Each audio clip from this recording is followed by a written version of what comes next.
Welcome to Stab the Dragon Productions and Blended Scotch Reviews for episode number 23. Coming to you from Fort Worth, Texas on Monday, 18th of August, 2025, where it is currently 98 degrees. Tonight, we continue examining the basic blended scotches with a lesser known brand.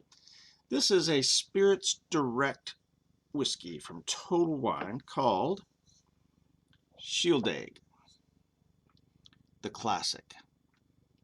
Now, my method. In the first 5 minutes of the show, I give you the basic information about this whiskey and my tasting notes, score, grade, and recommendation. The next 15 minutes or so, I go into the details, and I may present a cocktail at the end, along with a surprise single malt component of this blend if I can get one. So just the facts. This is a 750 milliliter bottle of blended scotch that I got at Total Wine for $17.99. in their Spirits Direct line, which is a Total Wine contract with some bottlers and distillers around the world. They have everything from bourbons, Tennessee whiskeys, to Irish and Scotch. This non-age stated blend is 80 proof, bottled by William Maxwell & Co. Ian McLeod is now the name of that company. On the nose, I got some maltiness, very pleasant nose, not real strong.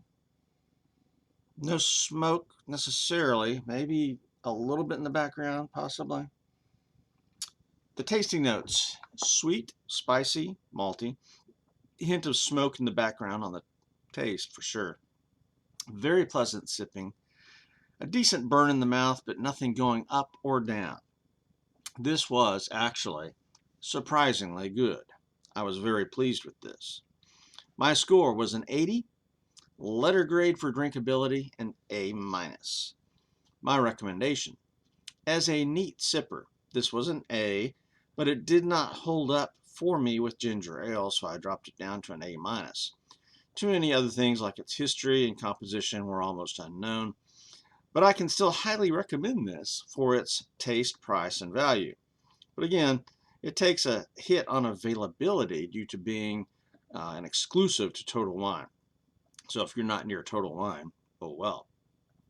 But I can absolutely say I would love to buy another bottle when this one's gone. Now for the details.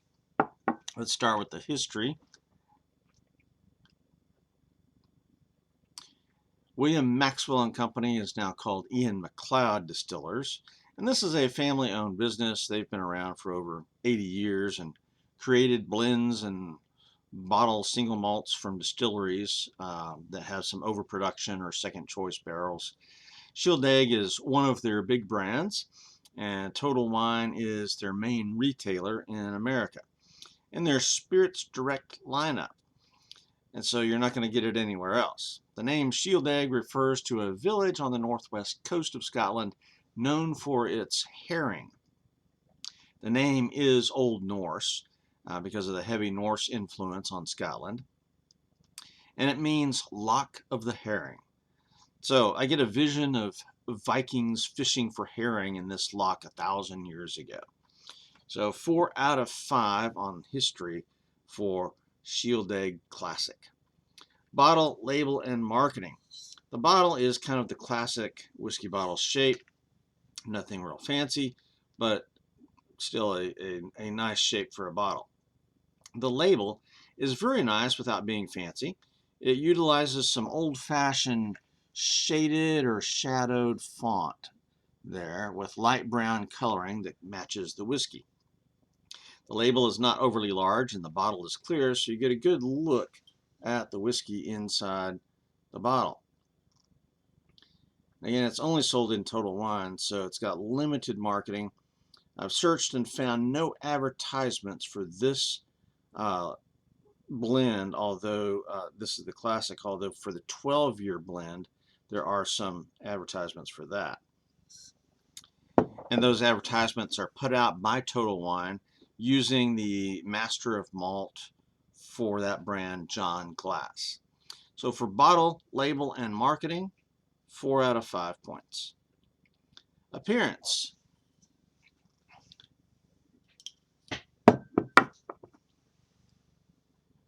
In the bottle, it's again a little bit darker than in the glass.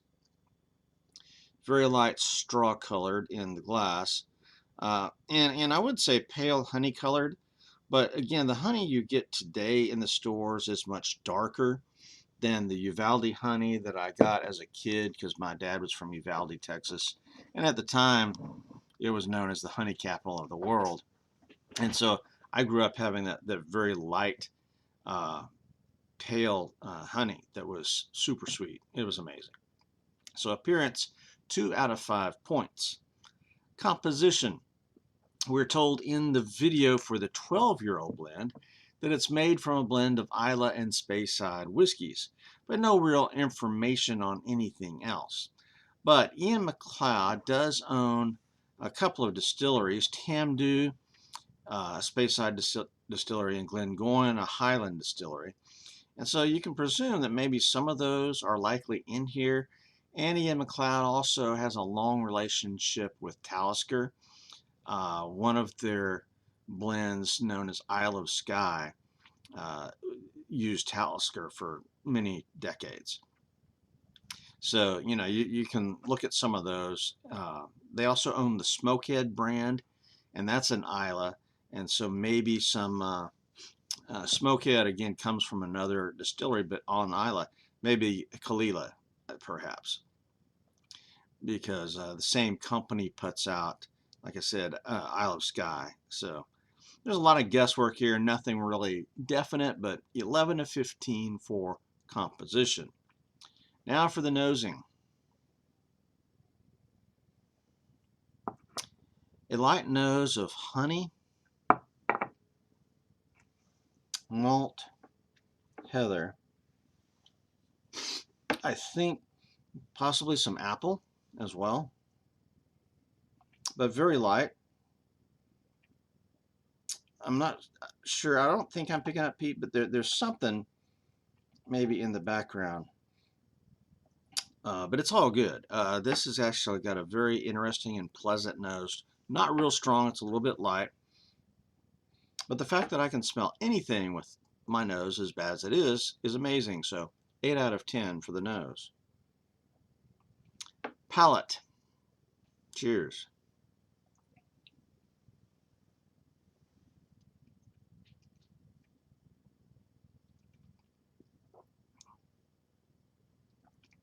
This is a very nice tasting blend.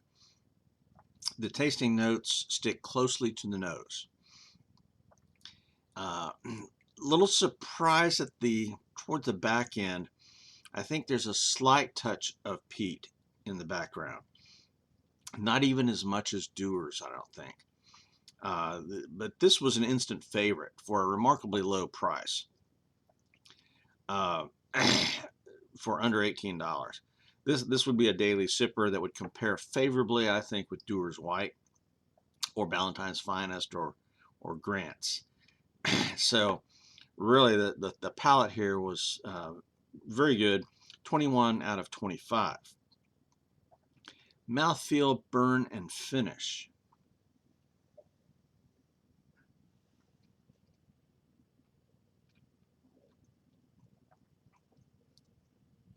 I don't get a sense of it being real thin. You know, medium, but the low end of medium. So a decent mouthfeel. The burn is noticeable in the mouth, and perhaps a little bit more burn than other blends, but I'm not getting any ethanol at all there. It's just a very pleasant burn, what you would want with a whiskey. But it doesn't go up in the sinuses, doesn't go down the chest. It stays in the mouth. To me, the more burn, the better. I like a burn, but as an 80 proof, it's just not going to have much. The finish is medium, again on the light side of medium, but it's not a short finish. The spiciness kind of lingers, the sweetness lingers. Some of the heather or maltiness is sticking around. So kind of a low medium finish. 12 out of 15 for mouthfeel, burn, and finish. Now, neat or mixer. As a neat drink, I really do like this. I mean, this I would be happy sipping on this any day. Absolutely. For a cocktail, though, might be too weak to hold up to ice, although, people like to put ice in whiskeys. I simply don't. As a mixer, yesterday I tried Canada Dry Ginger Ale with a slice of lemon, and it was merely okay. My wife liked it just fine, but for me, the flavor of the whiskey just did not hold up as well as I wanted it to. So let me try a slightly different cocktail today, and then I'll be right back. All right, we're back, and I've got some apple slices with Canada Dry Ginger Ale. Yesterday I had lemon slices and Canada Dry. And I really think, it worked. It was okay. My wife liked it more than I did. But I think the lemon overpowered it a little bit. And so I was noticing a little hint of apple in it, neat. And I thought, maybe it would do better with apple. And sure enough, I've tried it. My wife has tried it. We agree this is a little bit better than the one yesterday. So fresh apple slices in here. The lemon had just overpowered, I think. Now this is so soft in the flavors. And so initially I was going to try to do something like a Godfather, but there's not enough peat smoke in here to really stand up to either a Drambuie or a Godfather. So I stuck with the ginger ale. And I'm glad I did. This actually works better. So, neat or mixer, 4 out of 5. Again, it's still just a little bit soft, a little bit weak for doing much. If there's not really any peat smoke in there, it's going to be hard to do any fancy cocktails. But this one with the Canada Dry Ginger Ale absolutely works with the apple slice. So 4 out of 5 points for neat or mixer. Price, value, and availability. Again, this is only available at Total Wine, so there's a hit on availability there. But at $17.99, with the flavors this has and the mild burn it's got that I like, this is a great value. And so 9 out of 10 points for price, value, and availability. Bonus, the surprise factor with this blend. When I got it, I was kind of taking a chance. I'm not sure how much to trust the Total Wine Spirits Direct, but this was very good. Actually, I was very pleased with it for the price, and could be a daily sipper for me. Of course, I like all the blends, but so this was a surprise at 5 out of 5 points for bonus, giving me a total score of 80. And I bumped up the letter grade for drinkability to an A minus. Yesterday I scored it as a B plus, but the cocktail today made it worthy of an A minus. All right, now my analysis and recommendation. As a neat sipper, this was an A, but it just didn't hold up for me as strongly as I wanted with the ginger ale. And then there's too many other things like its history and composition and availability that were a little bit weak. But I can still highly recommend this for its taste, its price, its value.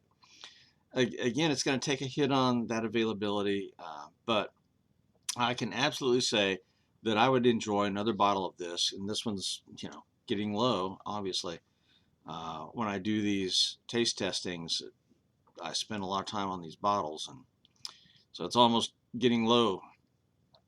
Now, I can absolutely say that this is going to compare well, I think, with Dewar's, with Grant's, Ballantine's. Probably not Johnny Walker Red. Johnny Walker Red's just a favorite of mine, but I think I'm going to compete against Grant's next time. That'll be a tough competition. That'll be really good. All right, let's do a single malt reveal. And so I've got the Shieldaig Speyside single malt. This is non-age stated, right? I opened this just the other day, and again, I was really surprised at how much I liked it.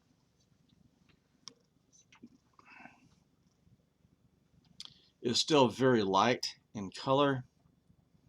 Yeah, that's still about a 2.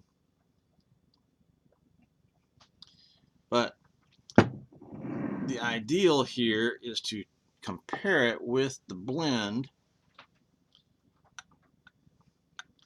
It's basically about the same color as the blend. Now, Scotch allows for food coloring to be added. So let me taste the blend.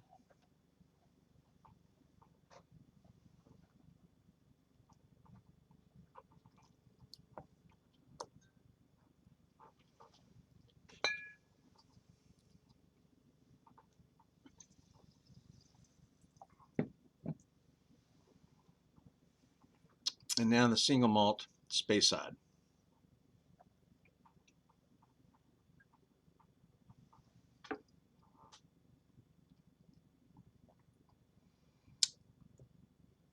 And with my untrained, amateurish palate, I think I can detect a resemblance there.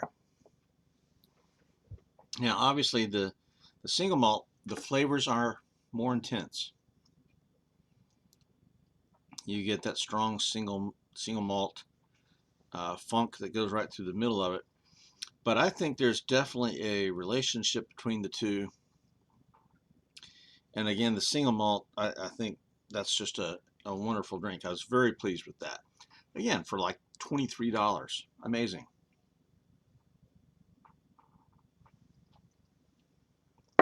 And that one, the apple flavor is much more pronounced. So, the cocktail.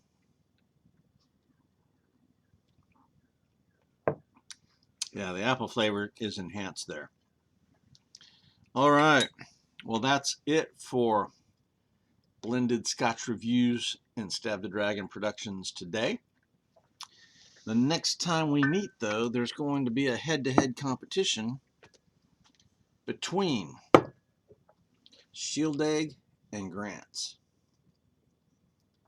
And that'll be a blind competition, and I think that's going to be a tough match. I'm wondering if I'll be able to tell the difference between the two. Out here.